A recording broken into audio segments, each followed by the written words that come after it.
नमस्कार। दिन भर के देश और बिहार के राजनीतिक खबरों में आपका स्वागत है। मैं हूं आपके साथ शाहीन। आज बुलेटिन में बात होगी हरियाणा के सीएम नायब सिंह सैनी की शपथ की, पंजाब के सीएम भगवंत मान की। जानेंगे तेजस्वी ने नीतीश की सेहत पर क्या उठाए सवाल, उपचुनाव पर क्या बोले दिलीप जायसवाल। देखेंगे क्या धारावी से समीर वानखेड़े लड़ सकते हैं चुनाव। और बुलेटिन के अंत में बात होगी हिंदू स्वाभिमान यात्रा पर क्या बोले गिरिराज। तो चलिए करते हैं बुलेटिन का आगाज। हरियाणा में भारतीय जनता पार्टी ने लगातार तीसरी बार सरकार बनाई है। गुरुवार को राज्यपाल बंडारू दत्तात्रेय ने नायब सिंह सैनी को मुख्यमंत्री पद की शपथ दिलवाई। यह सैनी का सीएम पद पर दूसरा कार्यकाल है। शपथ ग्रहण समारोह पंचकूला में आयोजित किया गया, जिसमें महिपाल ढांडा, अनिल विज, किशन लाल पंवार, विपुल गोयल सहित अन्य नेताओं ने भी कैबिनेट मंत्री पद की शपथ ली। इस अवसर पर श्याम सिंह राणा, राव नरबीर सिंह, अरविंद शर्मा और रणबीर गंगवा भी नए कैबिनेट मंत्रियों में शामिल हुए। तेजस्वी यादव ने सीएम नीतीश कुमार की सेहत और बढ़ती उम्र पर गंभीर सवाल उठाए हैं। तेजस्वी ने आरोप लगाया कि मुख्यमंत्री आवास में गिरोह बनाकर नीतीश कुमार को कुछ खिलाया पिलाया जा रहा है, जिससे उनकी सेहत लगातार गिर रही है। साथ ही कहा कि नीतीश कुमार की विश्वसनीयता खत्म हो चुकी है और अब वे राज्य की बागडोर संभालने में सक्षम नहीं है। उन्होंने नीतीश कुमार के पिछले राजनीतिक कदमों का जिक्र करते हुए कहा कि उनके बयान अब जनता के लिए मायने नहीं रखते। तेजस्वी का ये भी कहना है कि बिहार की जनता अब बदलाव चाहती है। जम्मू कश्मीर में उमर अब्दुल्ला ने मुख्यमंत्री पद की शपथ ली। इस समारोह में कांग्रेस के बड़े नेता राहुल गांधी, प्रियंका गांधी और मल्लिकार्जुन खड़गे जैसी कई प्रमुख हस्तियां उपस्थित रहे। हालांकि कांग्रेस ने साफ किया कि वे सरकार में शामिल नहीं होंगे जब तक जम्मू कश्मीर को पूर्ण राज्य का दर्जा नहीं दिया जाता। राहुल गांधी ने इस अवसर पर कहा कि बिना राज्य के दर्जे के सरकार का गठन अधूरा है और उन्होंने जम्मू कश्मीर के लोगों के लोकतांत्रिक अधिकारों के हनन की बात भी उठाई। बिहार में खाली 4 विधानसभा सीटों बेलागंज, इमामगंज, तरारी और रामगढ़ पर उपचुनाव के लिए चुनाव आयोग ने तारीखें घोषित कर दी है। मतदान 13 नवंबर को होगा, जबकि मतगणना 23 नवंबर को होगी। बिहार बीजेपी अध्यक्ष दिलीप जायसवाल ने बताया कि एनडीए तरारी और रामगढ़ सीटों पर चुनाव लड़ेगी, जबकि बेलागंज में जेडीयू और इमामगंज में हम उम्मीदवार उतारेगी। उन्होंने दावा किया कि इमामगंज उनकी सीट थी और बाकी 3 सीटें भी महागठबंधन से छीन लेंगे। पंजाब के मुख्यमंत्री भगवंत मान अपना 51वां जन्मदिन मना रहे हैं। इस अवसर पर प्रधानमंत्री नरेंद्र मोदी और आम आदमी पार्टी के राष्ट्रीय संयोजक अरविंद केजरीवाल ने उन्हें हार्दिक शुभकामनाएं दी हैं। प्रधानमंत्री मोदी ने अपने सोशल मीडिया पर लिखा, भगवंत मान जी को जन्मदिन की हार्दिक शुभकामनाएं। ईश्वर उन्हें लंबी आयु और अच्छे स्वास्थ्य का आशीर्वाद दे। वहीं अरविंद केजरीवाल ने भगवंत मान को मेरे छोटे भाई कहते हुए शुभकामनाएं दी और उनकी सेवा भावना की सराहना की। बिहार सरकार के नगर विकास एवं आवास मंत्री नितिन नवीन ने कहा कि तेजस्वी को अपने गुनाहों की माफी मांगने के लिए क्षमा याचना यात्रा करनी चाहिए। उन्होंने ये सवाल उठाया कि तेजस्वी इस यात्रा में क्या देखने जा रहे हैं। क्या वे अपने पिता के कार्यकाल की गड्ढे वाली सड़कों का निरीक्षण करेंगे या जानवरों वाले अस्पताल का जायजा लेंगे। केंद्र सरकार ने महत्वपूर्ण निर्णय लेते हुए उत्तर प्रदेश के मुख्यमंत्री योगी आदित्यनाथ, पूर्व मुख्यमंत्री मायावती, केंद्रीय गृह मंत्री राजनाथ सिंह और अन्य 6 वीवीआईपी की सुरक्षा से एनएसजी कमांडो को हटा दिया है। अब इन सभी की सुरक्षा सीआरपीएफ के सख्त सुरक्षा घेरे में होगी। गृह मंत्रालय ने संसद की सुरक्षा ड्यूटी से हटाए गए विशेष प्रशिक्षित कर्मियों की नई बटालियन को सीआरपीएफ की वीआईपी सिक्योरिटी विंग से जोड़ने का आदेश दिया है। भाजपा का राष्ट्रीय सदस्यता अभियान 15 अक्टूबर को समाप्त हो गया, लेकिन बिहार में इस संबंध में आंकड़े अभी तक नहीं आए हैं। प्रदेश भाजपा अध्यक्ष दिलीप जायसवाल ने 1.5 करोड़ सदस्य बनाने का लक्ष्य रखा था, लेकिन इस पर कोई स्पष्ट जानकारी देने से पार्टी बच रही है। जब एक रिपोर्टर ने इस बारे में सवाल किया तो जायसवाल भड़क गए और लक्ष्य की पुष्टि से इनकार कर दिया। उन्होंने कहा कि अगर सदस्य नहीं बने हैं तो आप बना दीजिए, इससे आपको क्या मतलब है।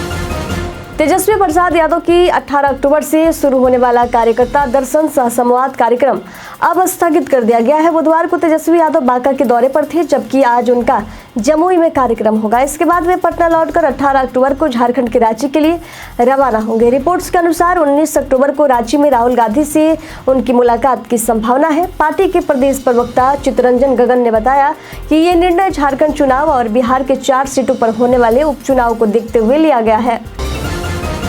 जम्मू कश्मीर में आज नई सरकार का गठन हुआ है, जिसमें उमर अब्दुल्ला ने मुख्यमंत्री पद की शपथ ली। हालांकि कांग्रेस ने स्पष्ट किया है कि वे सरकार में शामिल नहीं होगी जब तक जम्मू कश्मीर को पूर्ण राज्य का दर्जा नहीं मिल जाता। राहुल गांधी ने इस अवसर पर उमर अब्दुल्ला को बधाई देते हुए कहा कि बिना राज्य के दर्जे की सरकार का गठन अधूरा है। उन्होंने ये भी दोहराया कि जम्मू कश्मीर के लोगों के लोकतांत्रिक अधिकारों का हनन हुआ है और वादा किया कि वे पूर्ण राज्य का दर्जा बहाल करने के लिए संघर्ष करते रहेंगे।